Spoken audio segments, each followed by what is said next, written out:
Hello welcome to yellow bunny. ഇന്ന് നമുക്ക് DIY ആയിട്ട് ഒരു പെഗ് ബോർഡ് ഉണ്ടാക്കാം. അതിന് വേണ്ടി ആദ്യം തന്നെ അത്യാവശ്യം കട്ടിയുള്ള തെർമോക്കോളിൻ്റെ ഒരു ബോർഡ് എടുത്തിട്ടുണ്ട്.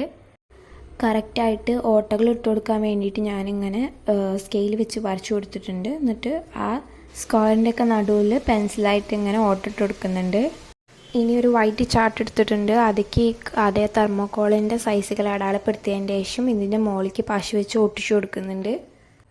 എന്നിട്ടാണ് അതിൻ്റെ മുകളിൽ നിന്നാണ് ചാർട്ടുകൾ കൃത്യമായിട്ട് ഓട്ടയാക്കി എടുക്കുന്നത്. അതിൻ്റെ അതേ സൈസിൽ അത്യാവശ്യം ഒരേ സൈസിലായിട്ട് ഓട്ട ഉണ്ടാക്കി എടുക്കാൻ വേണ്ടി ശ്രദ്ധിക്കുക.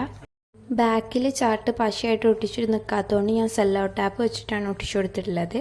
പിന്നെ കുറച്ച് പിന്നും അടിച്ചു കൊടുത്തിട്ടുണ്ടായിരുന്നു. സാധാരണ പെഗ് ബോർഡിൽ നമ്മളിങ്ങനെ തൂക്കി കൊടുക്കുന്ന സാധനങ്ങളൊന്നും ഞാൻ അതിൽ ചെയ്തെടുത്തിട്ടില്ല. സാധാരണ ബോക്സൊക്കെ വെച്ച് ചെയ്തെടുത്താൽ മതി. ഞാൻ ഇപ്പോൾ തൽക്കാലത്തിന് കുറച്ച് പിക്ചേഴ്സ് മുട്ട് സൂചി കൊണ്ട് ഒട്ടിച്ചു കൊടുക്കുകയാണ് ചെയ്തത്. അപ്പോൾ അത്രയാണ് ഇന്നത്തെ വീഡിയോ. Thanks for watching.